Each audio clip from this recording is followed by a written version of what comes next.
Yeah, I remember we were surfing sunset a bunch, getting ready for the contest, and then one day, like, the waves were supposed to be really good out at Pipe, but then they were also going to be good at sunset, and then we found out that the contest was called off, and we're like, oh, perfect, get to surf Pipe now, because it was kind of a bummer because we'd always like have to go surf sunset when Pipe was like firing. So it was cool in that way. We got to surf the best wave here. Got to get better at barrel riding, which is really fun. I feel like this is my weakness out here, and Griff and Seth are like two of the best guys, really. Like, they're really going for it. So I feel like you can only get better with the amount of time you spend out there, and watching these two guys out there is really motivating and really entertaining to watch.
Drugstore flowers bought with change.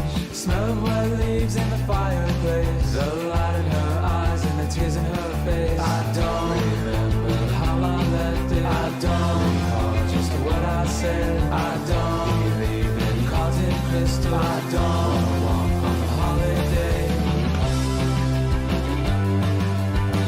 Where have you gone from me now? I gave my life away now. Where have you gone from me now? I cried on the holiday.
What else do you need? You got sunglasses? Yeah, I got it.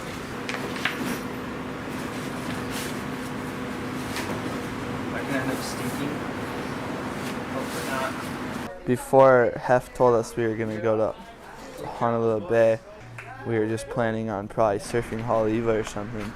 Yeah, Hef told us that, and we were psyched because we've never been there. You been there? You surfed I've been there a couple times. Yeah. Well, Ethan and I hadn't. No, the boys are gonna have a nightmare. We've always seen footage of it during the girls' contest and stuff, so it looked really good. And I think most of you got the other. I got 5. Oh, really? Or 6 maybe.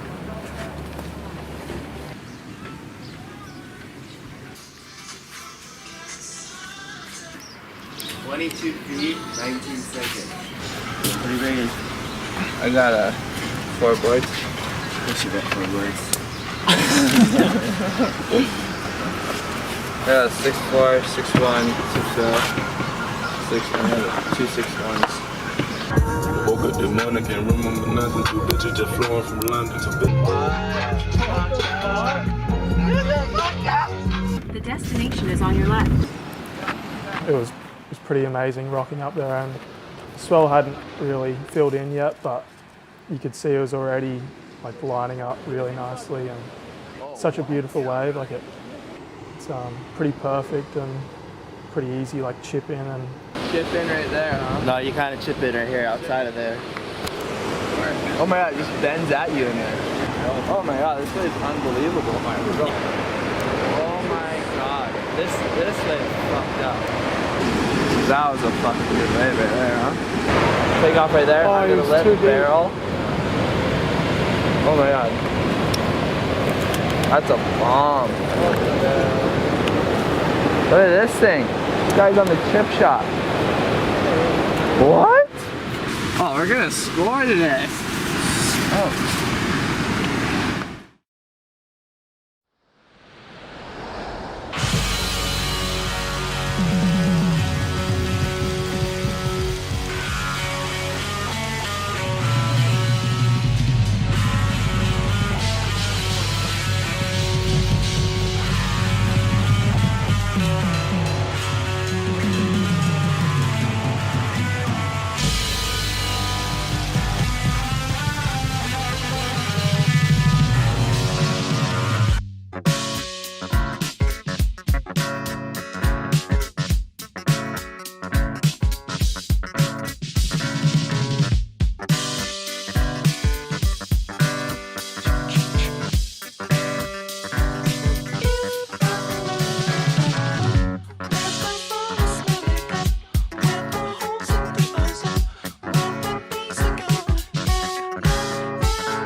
me, it reminded me of like a bigger, longer version of Kurama's. That's how I thought of it. Like super bully and like get drained and come out and you can do like the biggest carve if you wanted to. But I mean, there'd always be like 4 guys in your way, so probably couldn't really like do it. But if there was no one out, for sure. The vibe out there is kind of just like free for all. I feel like no one, like everyone's just kind of going. Like guys are just pretty amped up, and you know, friends are burning friends, and it's kind of fun in a way because you can. It's a big face, and you can kind of share it with someone. So it's. I think it's kind of cool when guys ride waves together and like try to get barreled. It's something different. Like, you know, you're always trying to surf the wave by yourself, but I think it's cool when those guys are just crossing out or a bodyboard or in front of you and in the barrel. I don't know, it looks different. I feel it in my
Trevor just has this thing about sports. You would give him a ball, he would run around after the ball. All Trevor wanted to do was play. Trevor and I were close growing up just because we did every activity together. We swam together, we played soccer. Straight up, Ashley would just play soccer with the guys. Me and her were just always very, very close. Both my parents were amazing athletes, and they had a shop called Athlete's Corner. My dad would always pull me and my sister out of school, like on Fridays. Oh, you know, I think my kids are sick today, you know? And then we'd go to the mountain and go snowboard.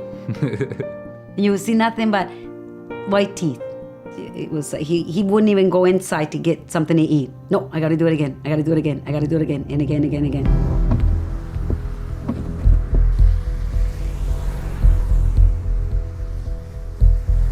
The morning of my accident, me and my friends went up to Vail Pass and we tried building a jump. My 2 buddies drop in first, I drop in last. I ended up trying to spin off of it and caught an edge right off the jump. And then I tucked my head so I didn't want to land on my neck. And I landed right on my back. And my buddy was like, come on, man, get up. And I literally looked at him, I can't get up. And immediately I was like, oh, maybe I broke my hip. But right when I looked at my feet, I knew I was paralyzed instantly. My injury, I shattered T11, T12 of my vertebrae. I punctured my spinal cord and dislocated my back. They basically told me, you just got so much work done in your back.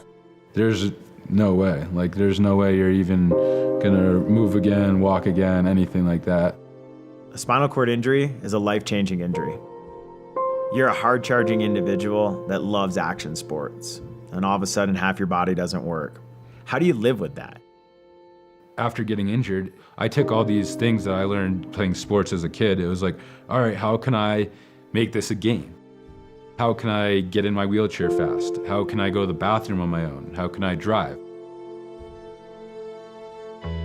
How do you find purpose? You gotta find community, because sport and community align together. I was like, hey, why don't you come up to Snowmass and why don't we try sit skiing?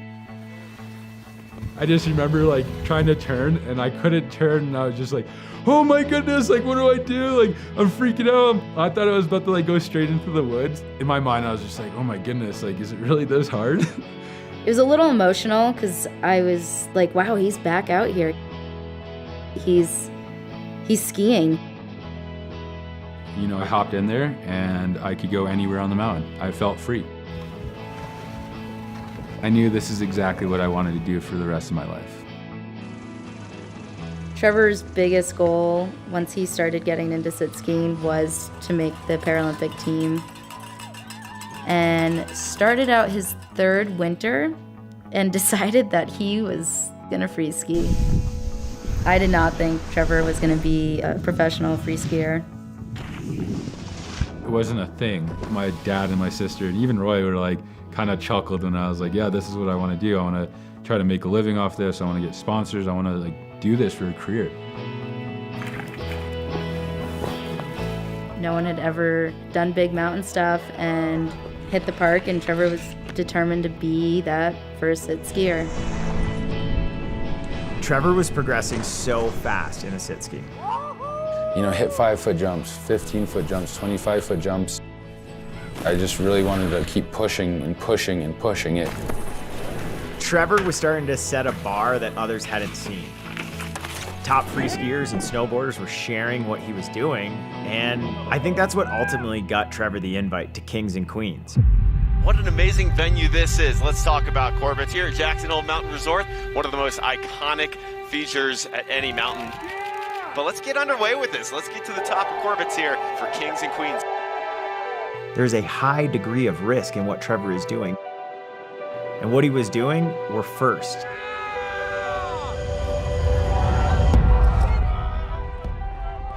When I finally got to the bottom, that moment right there was literally so incredible, hearing the roars from the bottom and then all the athletes and photographers or whoever is up top and it just echoing and just that roar, just everything about it. I was just like, no way. That was insane. I've never heard him so happy. He just gets something in his head and he just does it. Wow. Amazing. I know a lot of people were just like, you're crazy, what are you doing? And it was like, no, like I know what I need to do. And this is something I wanted to do. I went to X Games the first time a year after my injury, so I would say 2015, and I've been going for the past 6 years. I was like, I want to be in X Games. I know I can do it one day. Trevor's attitude, it just changes you. He motivates you. Trevor is an absolute perfect example of why goals work. He's done the firsts in multiple occasions. I would have never guessed this is where we'd be today. He's always dreamed big, but this is just next level big.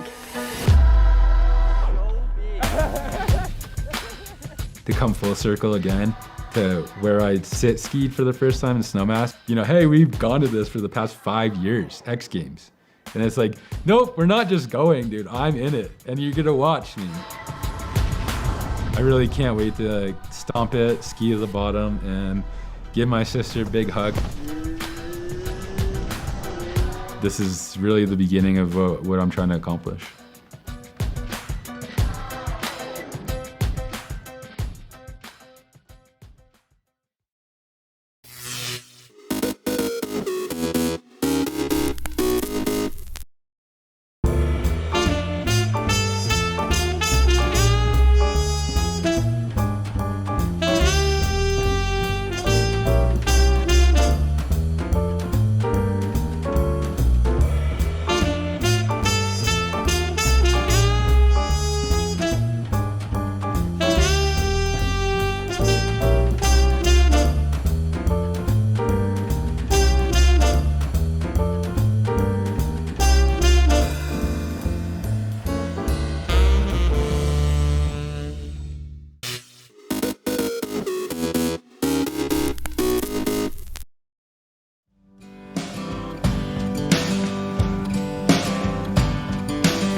Hi, my name is Christopher Coleman. I competed in the sport of four-man bobsled in the 1992 Olympic Winter Games in Albertville, France, and in 1994 in Lillehammer, Norway.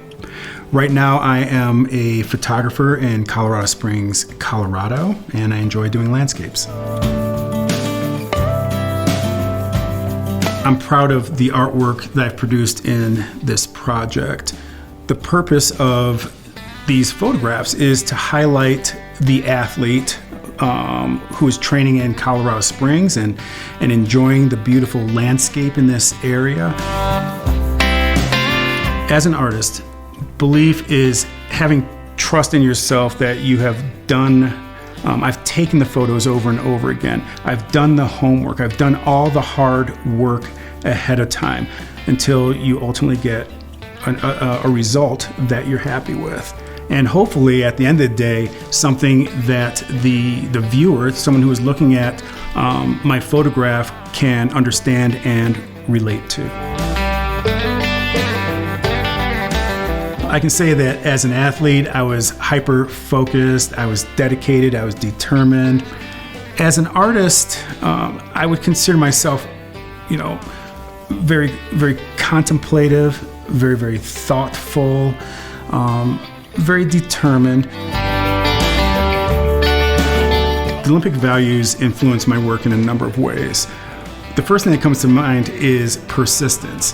For this particular project, I had to be very, very persistent in going out to various venues, shooting that venue in morning light, in evening light, sometimes with a subject, sometimes without, going back and trying to figure out exactly what do I want to achieve. And it's just about being persistent and trying different things over and over and over again until I get the result that I'm happy with.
I felt at home right away in Cape Town. There's a really open quality in people who live by the ocean.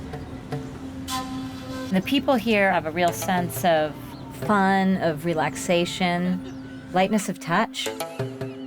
Everywhere you look, there's real style and originality, and I think it's hard not to get caught up in it.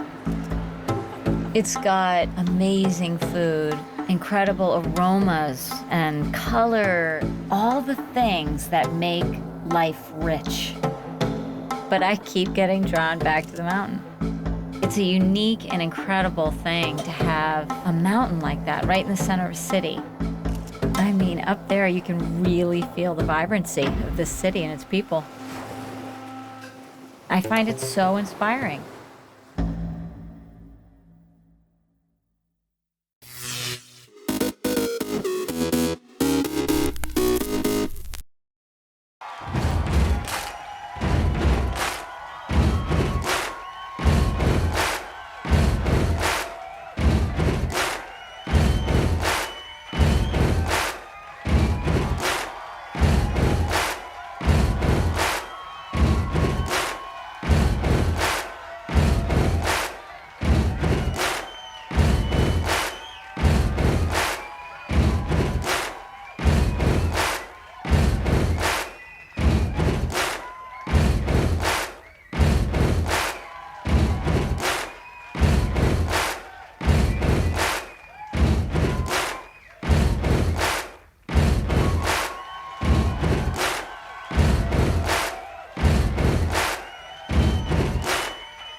February 10, 1962.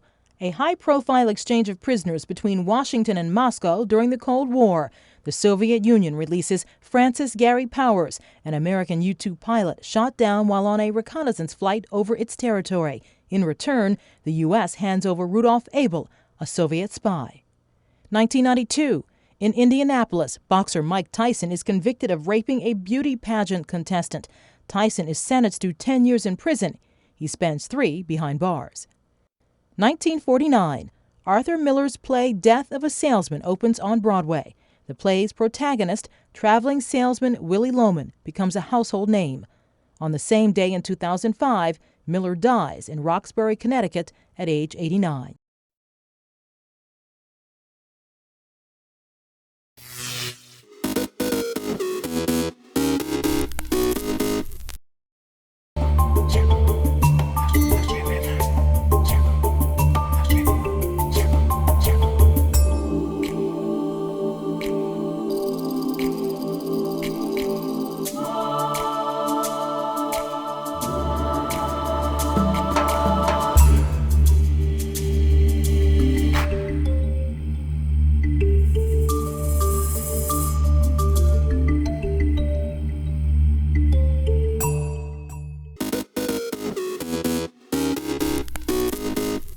Welcome back in our studio, and in today's news,